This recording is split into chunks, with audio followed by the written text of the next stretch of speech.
Well, welcome back to Men on Scandal. It's our take on the TV show Scandal from a man's perspective. And of course, last night was the season 4 premiere. I'm Tony Scott, and at Radio 103.9 in New York is Mark Clark, and at WHUR in Washington, D.C. is Troy Johnson. Fellas, welcome. What's up? Welcome back. We back, man. Men on Scandal. Yes, Men on Scandal. Men talking about Scandal. Don't mind the fact I have on a pink shirt. The episode was called Randy, Red, Superfreak, and Julia. Yeah. All right. So we start out, Jake and Olivia, who is actually using the name Julia Baker, are on a beach 100 miles from Zanzibar, and they think nobody knows where they are. You can never be out of the reach of Eli Pope, man, because, you know, we'll tell you about that in a second. But what we do find out is they're having fun and frolic. They're frolicking on the beach. They're balling. I mean, I don't know. No, really? I don't know what he was doing on that lounge when he sat down with her. I have a general idea. I have. Oh, you know. You know, Tony, you've been there before. the moving to the side. Doing those ABCs. Yeah, well, I understand. Okay, I got you. I did grow up on an island, so okay, well, fine. But it's official, fellas. It's official. Harrison is dead. Yeah. Man. Well, you know, what can you say? I mean, it's the worst. It's the worst kept secret. It's kind of like, you know, in a perfect world, Yeah. Obviously Harrison would still be on the show. Right. But on the other hand, if they could have stretched out, what are they going to do with him in real life? Yeah.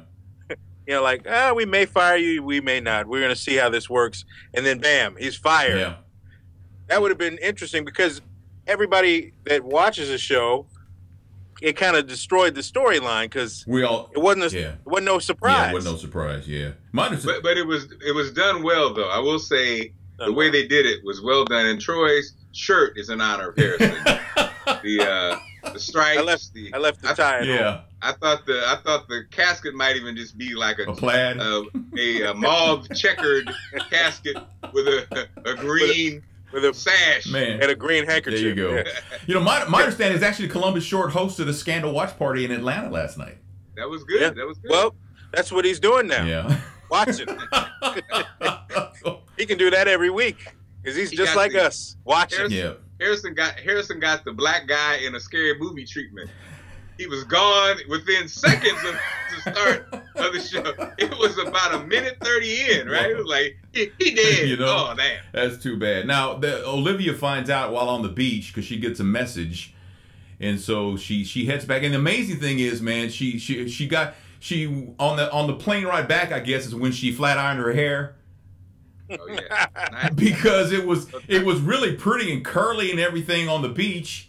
Yeah. And then when she landed in D.C., it was flat iron and looking really nice also. But it was like, man, I guess Game face. I guess she has kept a flat iron on the plane, man, and just pulled it out and used it and got it ready. That hot comb, man. Don't forget it. Don't forget how it works. Well, Tony, let's go back to yet again, Olivia not listening to a damn word Jake says. No. Don't open up that envelope. Yeah. If you open up that envelope, it's going to be a Pandora's box. He's like, she opened. She opened it right up. Damn, man. Damn, Jake. Yeah. You are the Rodney Dangerfield of this You know what I'm saying? Yeah, but he getting a little bit more than Rodney got because he's still getting hooked up. So Olivia Pope goes by OPA, her business, and the office is closed. Things are covered up. Everybody has seemed to have gone their separate ways. She does see Quinn, and Quinn tracked down Olivia Pope because of the wine Olivia Pope likes. That Dubélé. You know, she likes the wine like that. I guess in this world of technology and what Quinn learned from Huck and that other guy, I forgot his name, the guy that Huck skinned alive in season 2. The guy he made some jambalaya out of. Yeah. I guess Charlie? Yeah, Charlie. I guess she learned a lot from those two because she applied it and she was able to track down Olivia Pope, who was going by Julia Baker, on an island that apparently that island's not even on a map. Yes. That's some hellified detective work right there. Either that or there's a GPS in that flat iron. It could go either way. It's one or the other. So then we catch up and Huck is fixing computers. He is on the Geek Squad. Damn. Working the counter, fixing computers. Welcome to Data Stop. It's like, wow. And he says, if you're not coming back in, then go away. Next. You know. Yeah. I like the fact that as smart as he is, he can never notice that she's coming up next in line. Right. Oh, it's you again. White coat, straight hair. Yep. Never sees her coming. Man, that's how retail works. I guess so. I guess so. You seen that commercial of Iggy? What's his name? Iggy Woods. That. Oh yeah. Woo! We're gonna get some cold cuts today. Yes. Man. Abby is now what is she? The press secretary for the president now? How did she get that gig? How did she get that gig, man? She's Obama's press secretary. I mean, she's I'm sorry, Fitz. Yes. So she's got her government job. Well, you know, a good job. I think she probably worked her angles. You know, at the end of last season, they were working in the White House. Yeah. So I think she was able to parlay that into a job. Right. I have some opinions on OPA's closing that I'll get into later. Okay, all right, we'll get that from you. Because I know we're moving in that direction. Yes, we are. We also got a chance to see Mellie, who apparently has just decided to stop living and just exist since the death of their son.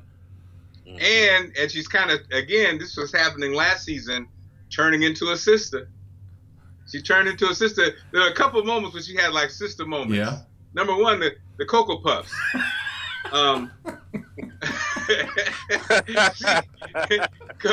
It was like a Cocoa Puffs Captain Crunch mix, which that's a sister. That's a sister move. That's a sister.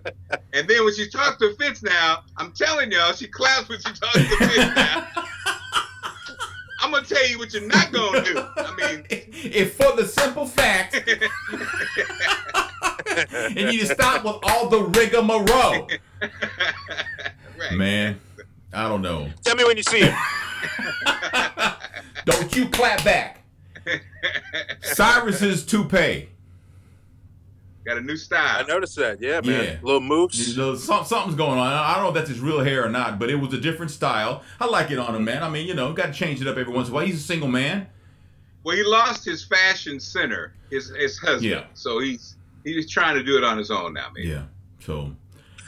Wait a minute. You're telling me the guy who had fashion is dead, so now he's going to be fashionable. Well, he's trying, maybe homage. In memory of, yes, an homage to his late husband and stuff like that. Right. Or it could just be a hair club for men endorsement. could go. A product placement that we got going on. A popular series. Unchecked government spending. There you go. That's what it is. So Portia de Rossi made her debut last night on Scandal. And now what is her role? What is she? Some kind of... I think she was the chairwoman of the RNC, Republican National Committee. Okay. She's Michael Steele. Yeah. She's who? Michael Steele. Oh, yeah, Michael Steele. A shorter and light-skinned version of Michael Steele. Okay. But when after the line of the night, when he told her, do you need to validate your broomstick? Hiram got $1 million of them. He's like the Kanye West of the show. He's the Kanye West of the show. He got $1 million of them. So Olivia Pope catches up with Abby. And Abby lays into her about Harrison. You weren't here for him. And, you abandoned us. And Olivia gives it right back.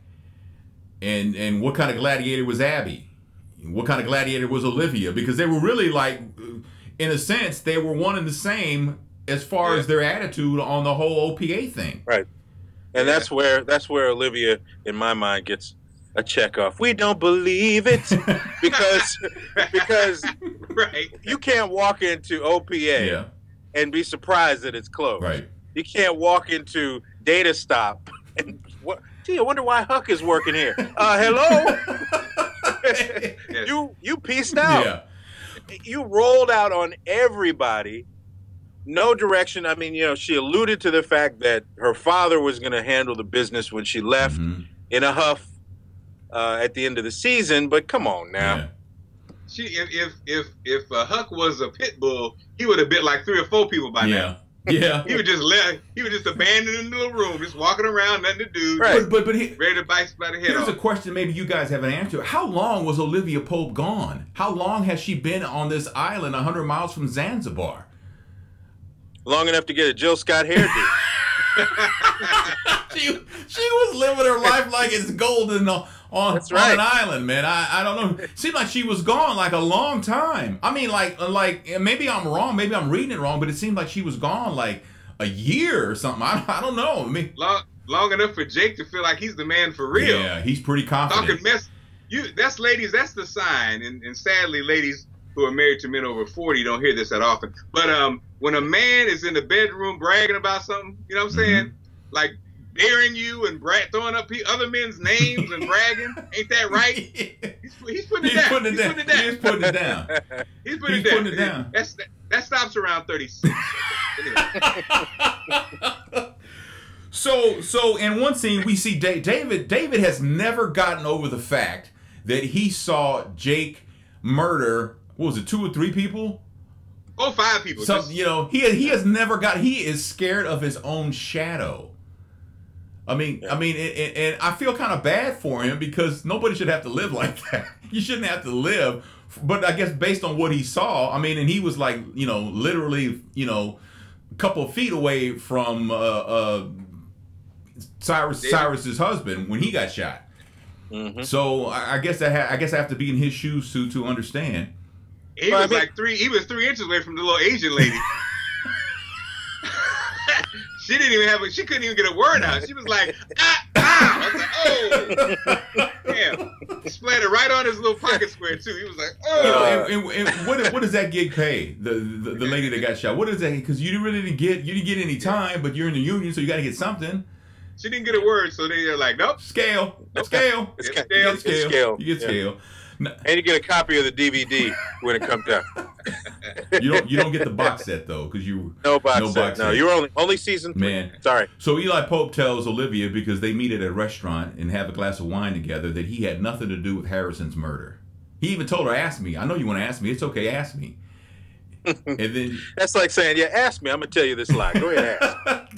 He was like, "Ask me." She was like, "Okay. What's up with that big old milk dud on your face?" Stop that. You stop that. He's a nice man. We met him. Yeah, he's a nice guy. We did meet him. And I'm just joking. Now, I tell you one thing about this damn show. I hate red wine. I want some damn red wine. red wine. They make, and she drinks big glasses of red. I'm talking about goblets of it. It's a lot going on. Little John will be, that's a lot of wine. That's a lot of wine. Little John. And a Men on Scandal fun fact. Yes. In real life, Kerry Washington is not a fan of wine. I don't know if you knew that. I did not know that. She's not a wine drinker, from what I understand. Okay, so it's probably just grape juice then, when they shoot the scenes and stuff like that. I mean, maybe. Now, they talked about, I was a little confused about this. The president, President Grant ordered Mama Pope's death. Did you catch that last night? Is that what they were saying? Fitz. That's what Eli said, told right? Olivia last night, that the president ordered Mama Pope's death, and Olivia says, well, he did the right thing. Well, because he did the right thing because the mother's killing spree. Yeah. Everybody who believes Mama Pope is dead, raise your hand. That's what I thought. That's what I thought. I'm telling you. See, he's playing his daughter as this. If we believe that he's telling her a lie, and we believe that he said he's taking care of her. Right. She ain't dead, and she's not dead. She's back in that. She's back in that box. She's back in the box. You think she's back in the box? Something's going on, man. I'm telling you. I think they killed her, but they didn't, and she's just running around scot free right now, plotting her next move. That's what I think. And where's Eli working these days? Where's he working at? He took over B16, B336166747. Oh, he's back. He's back again. Okay, B613, right? Yeah. Okay. So Cyrus actually went in on Abby. Because Abby didn't tell Cyrus that Olivia Pope was back in town, and You know, so Cyrus has to tell the president that Olivia, you know, he just says Olivia's name, and the president's whole demeanor changed. That's right. Of course. Hey, Popo's back. Damn, not Popo. Yeah. Popo is back. And the president was looking rough. This is the roughest he's looked. Well, he in a while. He had to bury his son. Yeah. Well, now, y'all, you know, let's keep it real with the son. I mean, a son's death is never funny. I'm just saying, but the president, he really didn't know his son that well. I mean, we could argue that. You could argue Mellie didn't either. I mean, she was right. Well, I was gonna say she was drunk a lot. The scene with her laying on the grass and and holding the thing, I was like, yeah, y'all, both of y'all kind of raggedy as parents. If we're keeping it real. Yeah, but when you know, come on now. Fitz didn't even know what he's. You never feel a loss until you lose it, though. Well, that's true, but I'm kind of like, I think, yeah, you're right. But we finally got an OPA crisis, though, a case for the company. Yes. Right? Back in business. They're back in business. There's the senator's aide calls and says there's a problem, and the senator gets on the phone. She goes, "I may have killed Senator so-and-so," and then we find out that the senator, who is not dead, correct? Right. He's not dead, but he got messed up. All to be damned. Well, the irony of the scene to me was, and she always does such a great job with this, when they cut to him in that chair, you heard it in the background. A chair is still a chair. I was like, damn, he's listening to Luther Vandross. Well, you know.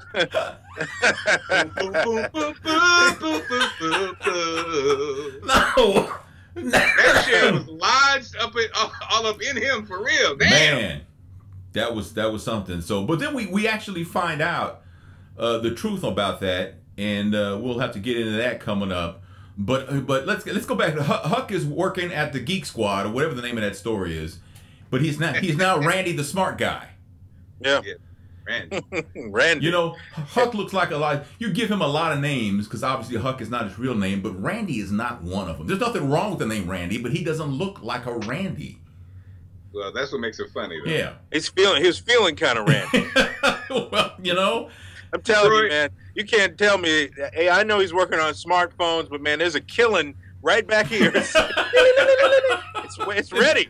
Troy, give us a little Randy. I know you got the little Randy. Hoping is bad for Randy. Hoping is bad for Randy. You don't have a smartphone. You don't have an appointment. Next in line. He's here all week, ladies and gentlemen. Thank you very much. Oh, man.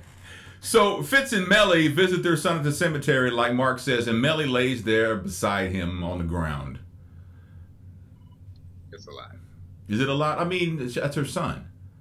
The son was like, "Who is that?" He didn't know. Who's on top of me? Oh, it's Mama. Okay, I didn't know. I didn't know her sense. Damn.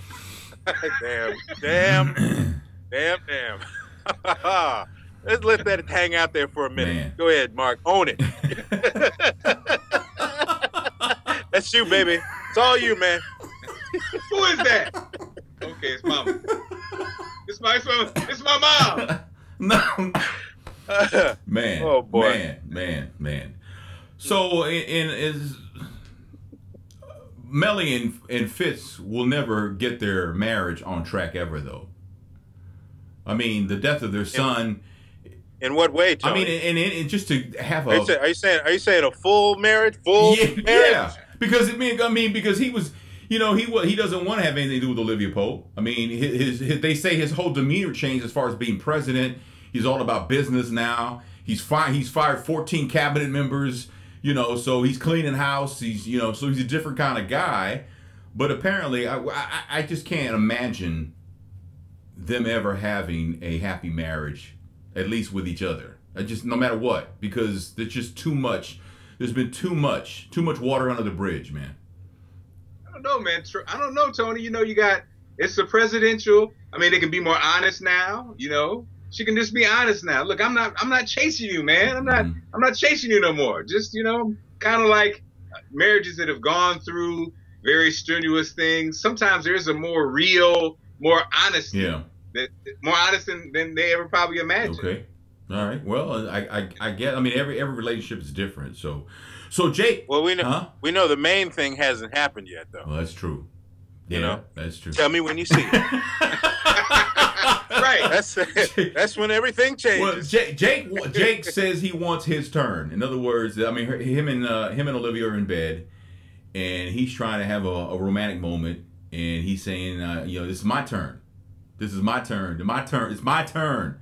So just lay there and enjoy it. Who kisses their woman through lingerie though? Who does that? Well, when Somebody- you're on TV, you do. Somebody Tony. on ABC, yes. Come on, man. This is not Showtime. Hey, man. Earlier in the show, he did a pull it to the side thing, and everybody He was going to do that again. everybody knew what that was. You can only do that once on regular television. I guess. And let me just say, that was a burst of reality. There's nothing worse than a conversation in the bedroom. Woo, there's nothing worse than that. And then she tried the old, okay, go back to what you were doing. Yeah, come on. You killed Kill the the mood. mood. You know what?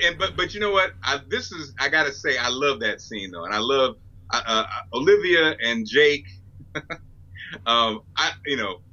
They're fake names, but as actors and actresses, I really enjoyed that scene because I was feeling Jake. It felt real. I thought it was funny when he was like, "Wait for it," and she comes back. I thought it was very good, and I think it's another reason why people love the show. We love the show. And then, it kind of like at first, Olivia was looking crazy as hell, like when the show first started. But then slowly you kind of got into it. And I'm saying, I think that's, again, Shauna does a great job of doing that with the show, And also Jake understands that, yes, you will always be second best, brother. Sorry. But he told her, I'm the one you like to ride.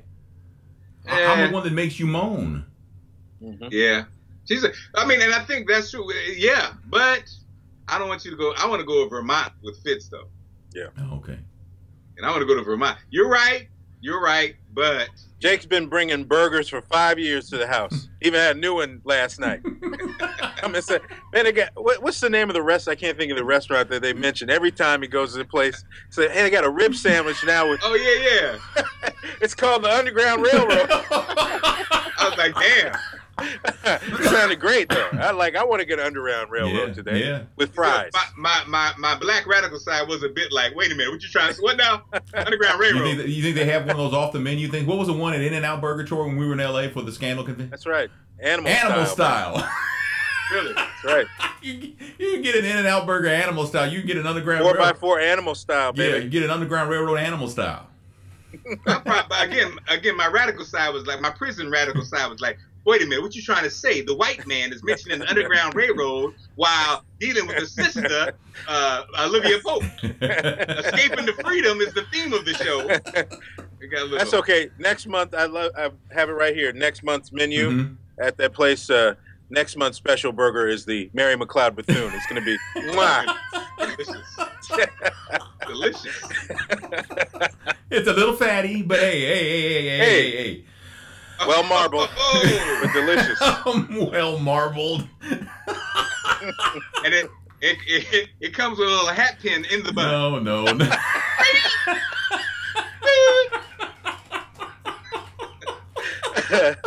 Oh man. So let's get back to the crisis for OPA. And the crisis, of course, is this senator who says she was attacked by a fellow senator, a sexual assault, so to speak. And she fought him off, and I don't know if she threw him off the something, and he landed, and he's bleeding, and he's in the hospital, and he's messed up. But then Olivia Pope, during the interview, because she got the senator a lawyer, and they're all talking in a room having a conference, and Olivia says, "Can I speak to her for a moment?" The senator, and so the lawyer says, "Absolutely." He gets up and leaves, and Olivia Pope tells the senator, "You are lying. Women do not. What she said? Women don't lie about things like this." They remember. They don't forget. They don't forget. They remember every moment. And she was like, it was about 8:14, I don't know, 7:30, around there. Somewhere around there. And she comes to find out that it was not the senator that was assaulted. It was the senator's aide that was assaulted, because this senator who allegedly did the assaulting has a type. Mm-hmm. Yes. And the aide fit that type, the brown hair thing, and and The aide is now pissed off because she says, you knew that senator had a timing. You dangled me in front of this senator. You dangled me in front of the senator like the Underground Railroad sandwich in front of Mark Clark and Troy Johnson. Knowing that they wanted to eat it. Yep, you're right. Yes, you did. She was trying to get a bill passed. Yeah. And yes, and you're right. The aide was kind of, you know. Let's throw some fresh meat in the cage. Mm-hmm. And see if we can get what we want. And she got called out for it. So now Olivia Pope is going to, stand by the aide now and threw the senator under the bus for what he is. And a pariah. And we're going to go from there. So now we're at Harrison's funeral at the cemetery and stuff. And it doesn't seem like anybody's there. And then, you know, Abby trickles in and Huck trickles in and, you know, Quinn's there. And, of course, Jake's in the background. And, you know, some people on social media were said they were crying over this scene last night. Hey, I was watching on my damn phone 10 minutes ago and I started crying. You can't have black people, a funeral, and Aretha Franklin. Oh no! Oh, it's too much. Some old school Aretha Franklin too. Ah, with sentences that aren't conjugated properly. Oh no! I heard a do it we be or something. It was something incorrect. It was incorrect, but it makes it even more emotional. Ah, we be doing. I don't know what but man, like the Lou man. No, I was gonna say that's like the Lou Rawls song. You'll never find at the end. He goes, "Yes, you is, baby." There we go. I'm telling you, something about that and Aretha. And you know what? Again, back to what I love about the show. I was like, man, I was thinking we had a viewing party, and I was thinking, you know what? I would prefer to watch this show by myself because in that moment, you know, it was a little emotional. I would imagine at the viewing party, you couldn't really get into it like you would at home. Yeah. At home, you know, you get into it, but in a viewing party, somebody looking at you, be like, yeah, I know. Yeah, Aretha Franklin. Yeah. You were all in your feelings, man. I was in my feelings, man, on the phone. I mean, you know, I'm looking at a phone and I didn't even have a TV. And I was like, oh, man, Harrison, man, he was a good dude, man. Dressed well, very well spoken. But damn. Over the rolling hill, you see a dark car.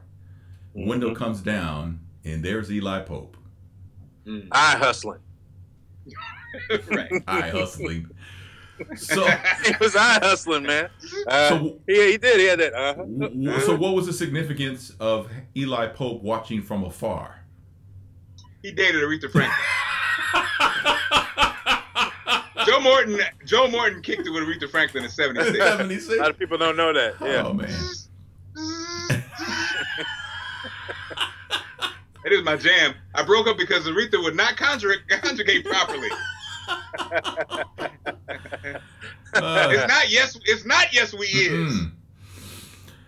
Oh man. I think he wanted to see, you know, the end result. I mean, you know, Harrison, if he's responsible for his death, are they putting him in the ground? La Loca just walked in. Oh. Hey. Hello. Wait, put them away. Put the cheese on them. Damn. That's all right. That's all right, man. So when I watched Mellie last night, I thought Mellie's cracked up, and for good reason. I mean, the last thing anybody wants to do is bury their own child, but she's cracked up, but not to the point where she's lost all sensibility, because she did tell Fitz, "When you see her, you will tell me." Mm-hmm. And he says, "I'm not going to see her," and she says, "When you see her, you will tell me." That's right. And she doesn't want to hear, and she wants to hear him say, "Okay, I will tell you when I see her," because he knows that he's gonna see. She knows that he's gonna see her. I mean, because DC politics isn't that big. DC's not that in political wise. It's not that big a town. Yep, that's right. So it's inevitable that he is going to see Olivia Pope, and Mellie's just saying, "Tell me when you see her." Because when you see, huh? I'm sorry. Go ahead, man. And when that happens, you will also see Bush. 1 and 2. She and 3. She did say it's 1976 down there. That's she right. She stopped waxing. That's right. And she said, "When you see fur, tell me."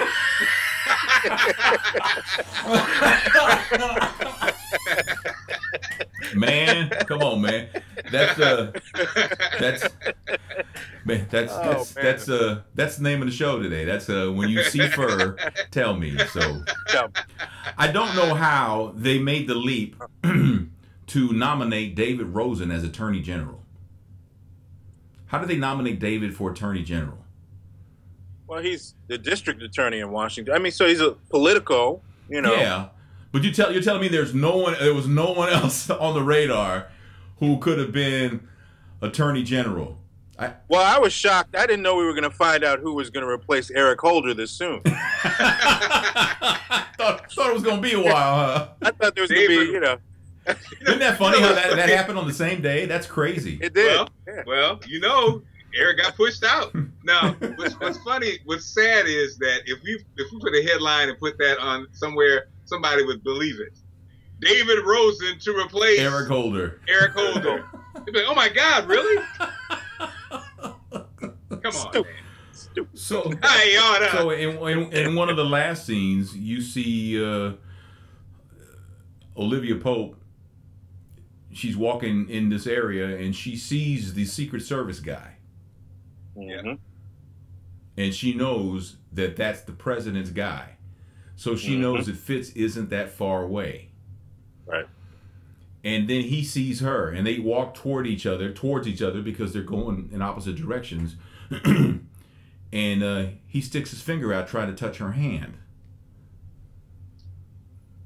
And once they passed each other, they both have this smile on their face. They just can't. They can't get out of their own way. They just get it over with, man. You know, Mellie's disconnected from the marriage. She says, "I don't care what the hell happens now. Don't matter. Nothing matters anymore. I'm doing my own thing." So she doesn't care. He doesn't care. He's already been reelected, so he can't run for president again. Why not divorce Mellie and just get it over with? Because they wouldn't have a show. I mean, all of these outs are amazing. You know, we know where all the tap outs are in this wrestling match. But if they happen, then there's no show. I mean, he said, you know, he's gone back and forth like a tennis match. He said, I'm sticking with you, Mellie. No more Popo for me. Yeah. She doesn't believe it. And, you know, just as soon as hours later, as he sees her in the Capitol, they smile. Like you said, they're smiling and trying to touch each other. They had all this stuff. They had the moment, so. And, well, don't forget what about the reveal on Fitz's suicide attempt? Yeah. They didn't spend a lot of time with that, though. I think that was a pretty big reveal. You know? I mean, can you attempt suicide and still be the president? Sure. If you can kill a Supreme Court justice. That's a good point. So, what did I miss? I think Eddie's in the building. Sorry about that. I think the suicide attempt. I think we got that. Anything that was missed. Again, Jake is just always intriguing to me. Like the guy, you're just a punching bag, and you're willing to be a punching bag for Olivia and gave up an awful lot to be that too. Exactly. Quit the Navy, the whole B613, he's out of there. Like, so, you know, this is not sustainable in a woman who is definitely power driven, who's got her own stuff. You know, B613, like we said, she shut it down, screwed everybody else up. But then she came back and bam, back in business. Well, you know, I got a question real quick, guys. So is Olivia likable? Oh, yeah. Yeah. Because doesn't she seem a bit selfish? Yes. Yeah, but there's still a likable quality about her. You know, because she plays the victim very well. And so we fall for it every time. She plays the victim well, and she always tries to overcompensate by redeeming herself by doing something good for people. So, you know, if you're an ass, 30% of the time, but the appearance is 70% of the time you're helping people, then people they might go, okay, I can deal with you. It's like Cyrus is a manipulator because Cyrus's only concern is the bottom line. Right. But Olivia at least has concern on helping. Well, because she cares deeply about Huck. She took Harris. She took. Well, she does. She took Harris. She left him to his. Well, whatever. I think she was just at the end of her rope. That's probably why she just hopped that plane. And I think she took Harrison's death really bad. Yeah. Yeah, but Abby was making some points. Oh, you're here now when he's in this box, and Huck is a similar situation. Huck, you have to. You need to take care of a assassin. Yes. You can't just be out. There's got to be. He got Huck's at Best Buy. Damn. Randy. If you're gonna go on vacation, you don't leave Randy the dog tied up in the kitchen, dude, with a bowl of kibble. No. I'll be back in 3 weeks. Right. You can't do that. Yeah. So same thing with Huck. So it's right. She cares, but it's like, she's getting a lot of check marks. David had a couple of lines with Abby too. The red line. Mm-hmm. They call you red. You're a colorist. Basically, you have a great colorist. I thought that was pretty funny. She cracked on him too. They were firing at each other. I mean, but they're a couple. So but they're not a couple. She told him. She dropped some knowledge on him. And said, you need to go get you some power, right? Instead of letting everybody run all over you. And then she basically divulged that they're not a couple anymore, right? I thought they were a couple. They're not a couple? I thought she said what broke them up was his obsession with the files. Okay. Oh yeah. We didn't talk about the files either. He's been hanging on to the B613 Who files. puts files that important in public storage? Who does that, man? Right. And everybody knows when you go to public storage at night, you got to close the thing behind you and shake in terror as you open it up in the dark at some far out location. Everybody knows that. And hope there's no animals in there. Between the animals and somebody about to rob you. Yeah, you don't do that. So Jake needs to me, I think if Jake is going to be able to cope with Pope, he's gonna have to accept the fact that he is always gonna be Ed McMahon. He'll never be Johnny Carson. Right? He'll always pretty much he'll never sit behind the desk. He'll sit in the chair next to the desk, which is better than being Doc Severinsen and sitting over there with the band. I don't know, but Doc Severinsen got a lot of chicks, and you didn't have to deal with Johnny. Yeah, but that's neither here nor there. But you're splitting hairs, man. I don't know. I have the better job. Doc Severinsen. Speaking of splitting hairs, Mellie thinks that. Very funny. Hey, did you guys get a chance to see How to Get Away with Murder? Yes. Man, come on, man. Come on. Yeah. It's gonna be They don't have to give Shonda another night. We might have to do another show, Men on How to Get Away from Murder. Yeah, but we call it that. We're gonna get investigated. So right. Yeah, I'm all for that though. I think it's a great show. Maybe we should talk about that. So well, I'm gonna have to go get a law degree to keep up with the show. It is fast paced. Yeah, you gotta. Yeah, watch out. Fast. But it's a good one. Yeah. So the funniest part was, there was that controversy about the New York Times calling Shonda an angry black woman, and then watching it, the funny part is Viola Davis's character was a very strong-willed, and so in your mind you didn't want to say angry black woman because you didn't want to be you didn't want to be on that same thing, so you would be like, she's strong, forceful, and believes in herself. That's right. But she's not angry. Yeah, careful with that angry. She let her hair down though, didn't she? Yeah.